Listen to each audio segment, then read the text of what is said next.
ಯುಗಾದಿ ಬಳಿಕ ಮತ್ತೆ ಮುನ್ನೆಲೆಗೆ ಬಂದ ಸಿಎಂ ಬದಲಾವಣೆಯ ಚರ್ಚೆ. ಅಧಿಕಾರ ಹಂಚಿಕೆ ಸೂತ್ರದ ಪ್ರಕಾರವೇ ಸಿಎಂ ಸ್ಥಾನ ಬದಲಾಗುತ್ತಾ?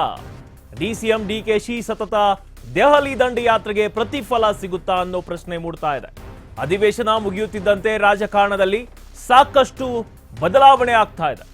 ಅಸ್ಸಾಂ ರಾಜ್ಯದ ಚುನಾವಣಾ ಜವಾಬ್ದಾರಿಯನ್ನ ಹೊತ್ತಿದ್ದಾರೆ ಡಿಸಿಎಂ ಡಿಕೆ ಶಿವಕುಮಾರ್ ಅವರು. ಈ ಹಿಂದೆ ಅಸ್ಸಾಂ ಭೇಟಿ ವೇಳೆ ಸಂಸದೆ ಪ್ರಿಯಾಂಕಾ ಜೊತೆ ಡಿಕೆಶಿ ಚರ್ಚೆಯನ್ನ ಮಾಡಿದ್ರು. ಪ್ರಿಯಾಂಕಾ ಗಾಂಧಿ ಜೊತೆ ಡಿಕೆಶಿ ಪವರ್ ಶೇರಿಂಗ್ ವಿಚಾರವನ್ನ ಪ್ರಸ್ತಾಪವನ್ನ ಮಾಡಿದ್ರು. ಬಜೆಟ್ ಅಧಿವೇಶನ ನಂತರ ನಿರ್ಧಾರದ ಭರವಸೆಯನ್ನ ನೀಡಿದ್ರು ಪ್ರಿಯಾಂಕಾ.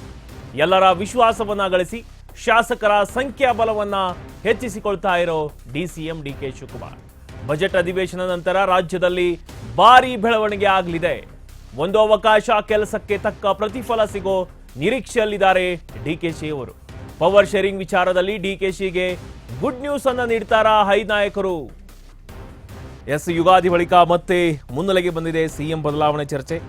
ಅಸ್ಸಾಂನಂತಹ ಕಠಿಣ ರಾಜ್ಯದ ಜವಾಬ್ದಾರಿಯನ್ನ ಡಿಕೆ ಶಿವಕುಮಾರ್ ಅವರಿಗೆ ನೀಡಿರುವುದು ಹೈಕಮಾಂಡ್ ಅವರ ಮೇಲಿಟ್ಟಿರುವ ನಂಬಿಕೆಗೆ ಸಾಕ್ಷಿ ಅಂತಾನೆ ಹೇಳ್ಬೋದು. ಈ ಒಂದು ನಂಬಿಕೆ ಸಿಎಂ ಕುರ್ಚಿಯ ದಾರಿಗೆ ಆಗುತ್ತಾ ಅನ್ನೋದು ಕೂಡ ಮೂಡ್ತಾ ಇರೋದು. ಸಾಮಾನ್ಯವಾಗಿ ದೊಡ್ಡ ನಿರ್ಧಾರಗಳು ಬಜೆಟ್ ಮುಗಿದ ಮೇಲೆ ಅಧಿವೇಶನದ ನಂತರ ನಡೆಯುತ್ತೆ.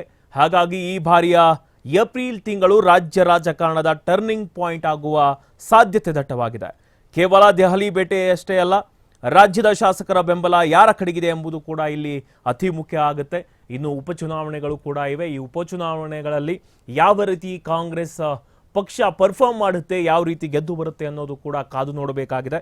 ಈ ಯುಗಾದಿ ಬಳಿಕ ಮತ್ತೆ ಸಿಎಂ ಜಟಾಪಟಿ ಅನ್ನೋದು ಮುನ್ನೆಲೆಗೆ ಬರ್ತಾ ಇದೆ. ಯಾಕಂತಂದ್ರೆ ಎಲ್ಲರೂ ಕೂಡ ಈಗ ಬಜೆಟ್ನಲ್ಲಿ ಅಧಿವೇಶನದಲ್ಲಿ ಬ್ಯುಸಿ ಇದ್ರು. ನೆಕ್ಸ್ಟ್ ಈಗ ಉಪಚುನಾವಣೆಗಳಿದ್ದಾವೆ.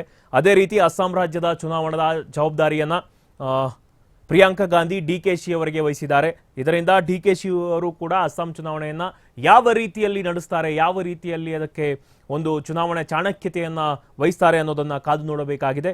ಇದರ ನಂತರ ಒಂದು ಅವಕಾಶ ಮತ್ತು ಇವರ ಒಂದು ಕೆಲಸಕ್ಕೆ ತಕ್ಕ ಪ್ರತಿಫಲವನ್ನು ಸಿಗೋ ನಿರೀಕ್ಷೆಯಲ್ಲಿ ಡಿಕೆಶಿ ಅವರು ಕೂಡ ಇದ್ದಾರೆ. ಪವರ್ ಶೇರಿಂಗ್ ವಿಚಾರದಲ್ಲಿ ಡಿಕೆಶಿಗೆ ಗುಡ್ ನ್ಯೂಸ್ ನೀಡ್ತಾರಾ ಹೈ ನಾಯಕರು ಅನ್ನೋದನ್ನ ಕಾದು ನೋಡಬೇಕಿದೆ.